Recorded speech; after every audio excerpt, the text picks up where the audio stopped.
Bismillahirrahmanirrahim. Assalamu alaikum dear students. You are watching Study with Sheraz, and in today's lecture we are going to discuss about the nuclear properties. Basically we are discussing the nuclear chemistry on our channel. We are going to discuss about the nuclear properties. The first nuclear property that is discussed here is the nuclear energy levels. Just like the electronic energy levels in an atom, there exists some nuclear energy levels in the nucleus. Just like as we say that there are many shells that are associated with the atom, just like the K shell, L shell, M shell. So these are basically the energy levels of electron. And in the same way, there exist many energy levels in the nucleus, and that are known as the nuclear energy levels. So different energy states are present within the nucleus, and energy difference is quite large, order of the millions of the electron volt. Just like as we talk about the electronic energy levels, and electrons may be in the lower energy levels, they may be in the higher energy levels, and that depends upon their energy. And if an electron is having smaller amount of energy, that would be present in the lower energy level. If it's having the higher energy, it would be present in the higher energy level. Just like the same way, if a nucleus is having less energy, so it would be present in the lower energy level, and if it's having some higher amount of energy, so it would be in the higher energy level. And the difference between the energy levels of the nucleus is quite large as compared to that of the energy gap between the electronic energy level. And the difference of energy level between the nuclear energy levels is of the order of millions of electron volt. Energy is basically measured in the electron volt. E2 minus E1 is supposed as the 1 mega electron volt. Mega mean 10 to the power minus 6. We have supposed that if there are two energy levels and the energy gap between them is the 1 mega electron volt, so the lambda or the wavelength for transition from E2 to E1 would be 1.2 into 10 to the power minus 12 centimeter, corresponding to the gamma rays. As you know that when an electron jumps from an outer energy level or the high energy level to the lower energy level, it emits its extra energy in the form of the radiation. So in the same way, when a nucleus jumps from the high energy level to the low energy level, it would emit its extra energy in the form of the radiation. And if the energy gap between two levels is 1 mega electron volt, the wavelength corresponding to this transition would be in the region of the gamma rays. And you people have studied that there is the emission of gamma rays, and that are emitted from the nucleus. So the emission of gamma rays is associated with the jumping the nucleus from the higher energy to its lower energy levels. Second property of nucleus is the nuclear spin. Just like the electrons are having the orbital motion and having the spin motion around the nucleus, so in the same way, the protons and the neutrons that are present within the nucleus are also having the spin as well as the orbital motion, because nothing is stationary in the atom.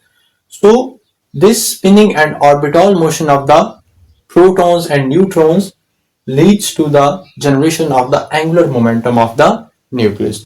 So every nucleus is having some angular momentum, and that angular momentum is basically produced by the spin and orbital motion of the nucleons that are present within the nucleus. Different types of the nuclear spin quantum numbers are given that characterize various energy levels of the nucleus.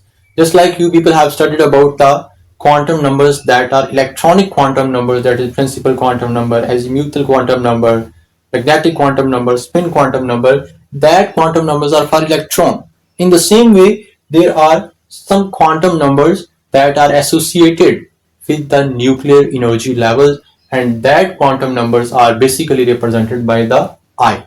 So I having different values, it may be a 0, it may be an integral value, it may be half integral value. So we have number of combinations in which the I values are given differently. So these are the three combinations of the atomic mass and atomic numbers. Basically we characterize the values of I on the basis of the atomic number and atomic mass of the atom. For even A and Z values, A shows the atomic mass, Z shows the atomic number. If the atomic number and atomic mass of a nuclei is both even, so the I value would be 0. If value of Z or the atomic number is odd, but the atomic mass is even, the I value would be integral values, which means that 1, 2, 3 up to so on. So these are the integral values. And if the atomic number of the nuclei is even or odd, but its mass A must be an odd value. So in that case, the I would be equal to the half integer, that is 1 by 2, 3 by 2, 5 by 2. Next important property of the nucleus is the nuclear magnetic moment. As we have explained earlier, that the protons and the neutrons are in a constant state of motion within the nucleus. And suppose this is a wire in which the current is flowing, and current is basically the flow of charges, and magnetic field is produced around this wire. In the same way, whenever an electron or proton is spinning or it is having the orbital motion, there must be a magnetic field and a magnetic moment associated with the motion of the charge, and that is basically represented by the symbol mu. So mu is the symbol of the magnetic moment. And if we talk about the value of the magnetic moment mu, so mu is equal to E h 4 pi mc. Here E is the charge of the particle. It may be a proton or it may be an electron. H is the Planck's constant, pi constant, m is the mass of the particle. It may be a mass of the proton, it may be mass of the electron. C is the speed of light. So if we put all these values of constants, we are having the value of the mu. So the unit of mu or the magnetic moment is the Bohr magneton, Bm.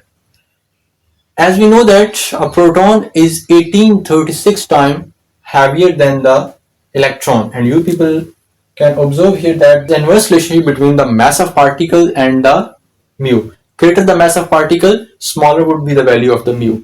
And as a proton is 1836 times heavier than the electron, so the mu value for the proton would be 1836 times smaller than that of the electron. So this was all about the nuclear properties. If you have any question, you can post your question in the comment section. We will meet in the next video. Up till then, Allah Hafiz.